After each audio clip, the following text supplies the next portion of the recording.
अथ कामिका एकादशी की व्रत कथा। श्रावण मास के कृष्ण पक्ष की कथा एकादशी की। कामिका एकादशी श्रावण मास के कृष्ण पक्ष की एकादशी को मनाई जाती है। इसे पवित्रा के नाम से भी जाना जाता है। प्रातः स्नानादि करके भगवान विष्णु की प्रतिमा को पंचामृत में स्नान करा के भोग लगाना चाहिए। आचमन के पश्चात धूप, दीप, चंदन आदि सुगंधित पदार्थों से आरती उतारनी चाहिए। युधिष्ठिर बोले, हे गोविंद, श्रावण कृष्ण पक्ष में एकादशी का क्या नाम है, सो कहिए। श्री कृष्ण बोले, हे राजन, पापों के नाश करने वाले व्रत को सुनो।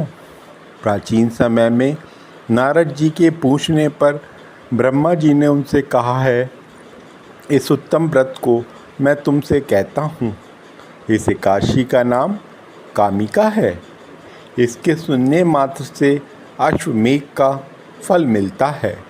जो शंख, चक्र, गदाधारी विष्णु भगवान का पूजन करता है, कामदा का व्रत करने वाले को वही फल मिलता है।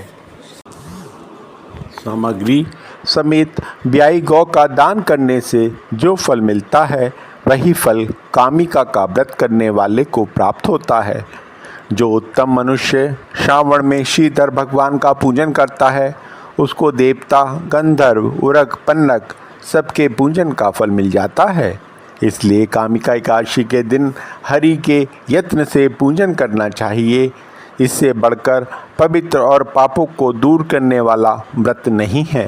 कामदा का व्रत करने वाला जो मनुष्य रात में जागरण करता है, उसको भयंकर यमराज दिखाई नहीं देता, न उसकी दुर्गति होती है। कामिका का व्रत करने से योगी मोक्ष को प्राप्त हो गए हैं। तुलसी के पत्तों से जो हरि का पूजन करता है, वह पापों से ऐसे दूर रहता है जैसे कमल का पत्ता पानी से दूर रहता है। रत्न, मोती, पन्ना, मूंगा आदि के पूजन से विष्णु इतने प्रसन्न नहीं होते हैं जितने तुलसी दल द्वारा पूजन से प्रसन्न होते हैं। जिसने तुलसी की मंजरी से केशव भगवान का पूजन किया है, उसने जन्म भर के पापों का लेखा मिटा दिया है। जो तुलसी दर्शन से सब पापों को दूर करने वाली, स्पर्श करने से देह को शुद्ध करने वाली, प्रणाम करने से रोगों को दूर करने वाली, सींचने से यमराज को डराने वाली, पौधा लगाने से भगवान के समीप पहुँचाने वाली तथा भगवान के चरणों पर चढ़ाने से मोक्ष देने वाली है, उस तुलसी को नमस्कार है। जो एकादशी में रात को दीपदान करता है, उसके पुण्य की संख्या को चित्रगुप्त भी नहीं बता सकता।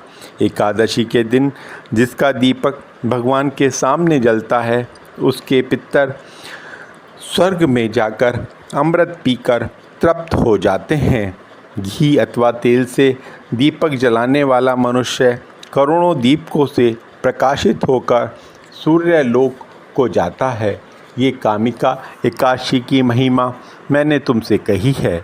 इसलिए पापों को हरने वाली एकादशी का व्रत करना चाहिए। यह ब्रह्महत्या तथा गर्भहत्या को दूर करने वाली है। स्वर्ग तथा विशेष पुण्य को देने वाली है। मनुष्य श्रद्धापूर्वक इसका महात्म्य सुनकर वैकुंठ को चला जाता है। फलाहार, इस दिन तुलसी को मंजरी से विष्णु भगवान का पूजन किया जाता है। इस दिन गौ दुग्ध का सागार लेना चाहिए। एकादशी व्रत कथा समाप्त। भक्तजनों, अगर यह आपको कथा पसंद आई हो तो कृपया मेरे चैनल को सब्सक्राइब करके, लाइक करके, कमेंट में जय श्री विष्णु भगवान लिखना ना भूलें। धन्यवाद, धन्यवाद, धन्यवाद।